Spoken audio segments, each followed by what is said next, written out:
France. Et on parlait de l'opération de communication de Rima Hassan et de la France Insoumise cette semaine, qui a été accueillie, ovationnée par plusieurs milliers de personnes hier, place de la République, Monsieur Meyer. Ce qui est saisissant cette semaine, c'est que beaucoup de choses ont volé en éclats, et notamment, moi j'ai parlé ce matin d'un tournant sémantique. C'est-à-dire que un otage n'est plus un otage. Un kidnapping n'est pas un kidnapping. Un peu comme le 7 octobre d'ailleurs, où finalement un terroriste islamiste n'était plus un terroriste islamiste, mais un résistant. Que un pogrom était finalement une action légitime. Et 2 ans et demi plus tard, on se retrouve dans la même situation, où on avance un peu plus dans l'impunité. Avant de vous redonner la parole, et je pense aux auditeurs d'Europe 1, je voudrais qu'on écoute Amin El-Khatmi. Amin El-Khatmi est un responsable politique de cette gauche républicaine courageuse. Il est attaqué violemment depuis le 7 octobre parce que il a le malheur d'expliquer que ce qui s'est passé le 7 octobre est une horreur absolue, et qu'il y a encore entre les mains de terroristes, les terroristes du Hamas, 50 personnes qui sont prises en otage, dont seulement 20 qui sont encore en vie. J'ai voulu ce soir montrer le visage de Boualem Sansal, parce que lui, c'est un vrai otage depuis 209 jours, retenu dans les geôles du pouvoir algérien. Son crime est d'avoir usé de la liberté d'expression, d'être un intellectuel, d'avoir dénoncé l'islamisme, d'avoir dénoncé l'antisémitisme, la lâcheté d'un certain nombre de pays arabes, le silence des pays européens. Et après 209 jours, hormis ici sur cette antenne, et hormis Arnaud Benedetti, Noël Lenoir et leurs amis du comité, plus personne ne parle de Boualem Sansal. Et il faut montrer le visage de Boualem, d'abord pour rappeler son visage à tous les collabos, les pleutres, les lâches parlementaires de la France Insoumise qui ont voté contre des motions demandant sa libération. Il faut montrer le visage de Boualem Sansal pour le rappeler aux journalistes du service public qui, en son absence, ont instruit un procès grotesque à son endroit, l'accusant d'islamophobie. Il faut montrer le visage de Boualem pour rappeler le désastre d'une diplomatie française en dessous de tout. Et c'est très intéressant le parallèle qu'il fait avec Boualem Sansal, pris en otage dans les geôles du régime algérien, et qui, contrairement à Rima Hassan, ne reverra peut-être plus le territoire national, ne reverra peut-être plus la France. Et ce parallèle, est-ce qu'il vous marque également, Philippe Meyer? Je rappelle que vous êtes membre du bureau exécutif du CRIF. Évidemment. Vous savez, on disait tout à l'heure que cette croisière était du début à la fin grotesque et indécente. Mais au-delà de ça, tout ce qui s'est passé depuis une semaine est dangereux. Dangereux pour deux raisons. La première, c'est l'instrumentalisation qui en a été faite par LFI.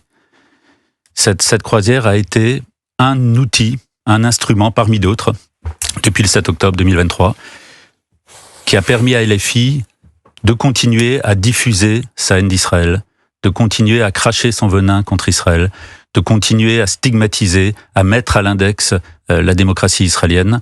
Hier, c'était avec d'autres arguments. Aujourd'hui, c'était avec cette petite flottille. Demain, ce sera autre chose.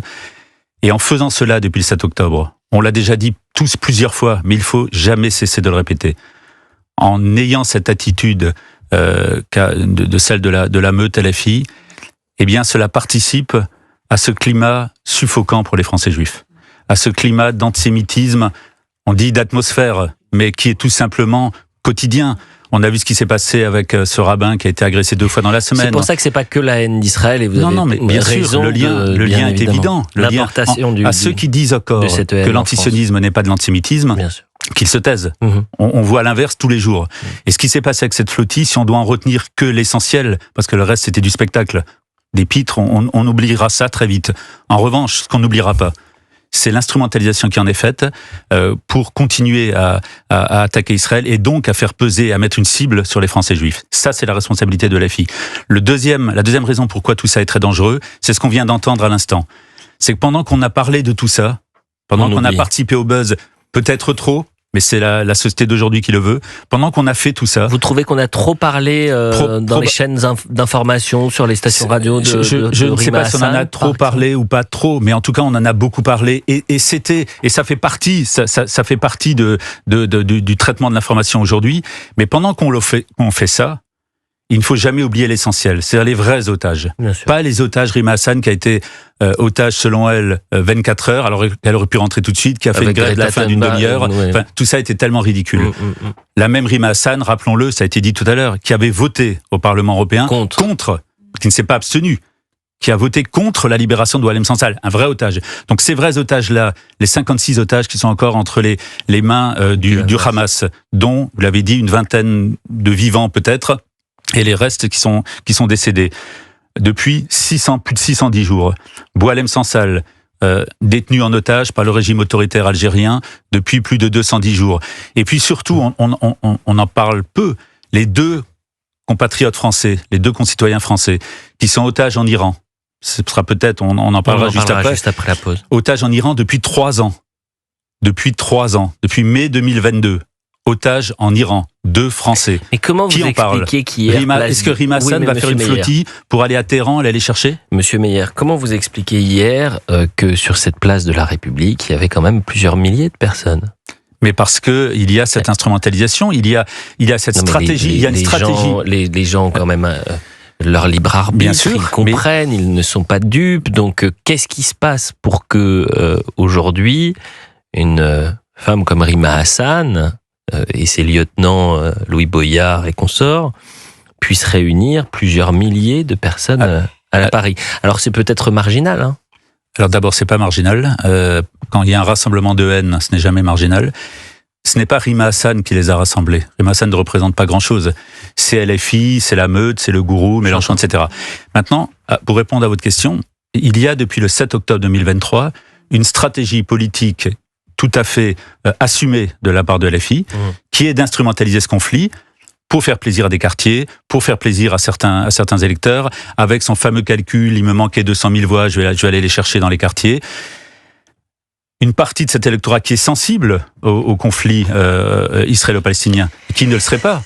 Tout le monde déplore toutes les victimes civiles israéliennes et palestiniennes. Là, c'est ce que j'ai dit, là n'est pas la question. Vous avez tellement raison. Les otages, ce sont les 56 otages, vous l'avez dit. Les otages, c'est la population gazaoui prise en otage par les terroristes du Hamas qui se servent des civils. Pour eux, un mort civil, c'est une pièce de plus dans la machine à haine. Et tant mieux. Voilà comment ils pensent le Hamas. Une école, ça sert de bouclier humain. Un hôpital, ça sert à ce que, en coulisses, on cache les armes. Ça sert à ce que on crée les tunnels. Voilà ce qui se passe dans l'état d'esprit du Hamas. Mais et quand LFI, si je peux juste me permettre, quand LFI, depuis des mois, instrumentalise cela, ils vont à la rencontre d'un électorat qui est sensible à cela.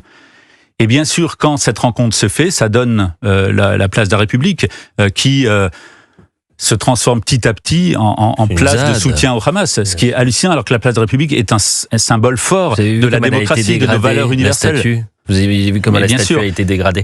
Alors juste, et ça, c'est dangereux, c'est très dangereux. Il y a évidemment la haine d'Israël, antisionisme sur fond d'antisémitisme, et puis c'est un rassemblement où vous avez quand même un député LFI, Thomas Porte, qui a publié sur le réseau social CNews Casse-toi.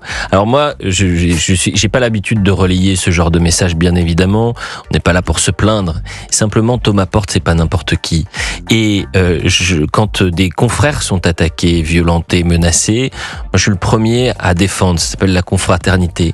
Donc j'attends de mes confrères qu'ils publient un communiqué pour condamner le tweet de Thomas Porte, pour dire que ces propos-là sont absolument scandaleux, qu'ils cessent de mettre des cibles dans le dos des journalistes, et pourquoi pas, s'ils ont un peu de courage, de dire, écoutez, il y a beaucoup de députés de la France Insoumise, on ne met plus sur les plateaux ceux qui alimentent la haine.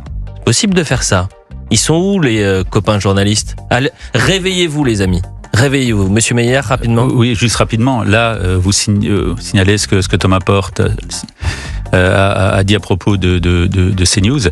Mais il faut rappeler également que lors de cette même manifestation, la veille, une journaliste de France Info TV avait avait été prise à partie, agressée, France jetée au Info sol. facho, bien France sûr. Info facho. Bon, ce qui ne correspond peut-être pas exactement à la réalité.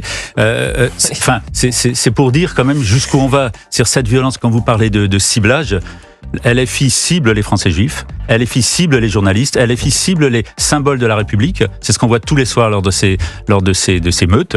Et c'est évidemment très dangereux pour le pays. En une phrase, c'est un tartuffe, il est grotesque. Pourquoi je dis ça? Parce que avant qu'il ne devienne député, Thomas Porte était bien content de venir sur le plateau de CNews. D'accord? Mais à mes amis et copains journalistes, n'hésitez pas, vous qui faites souvent des communiqués, les SDJ et consorts, pour le faire pour condamner les propos de Monsieur Porte.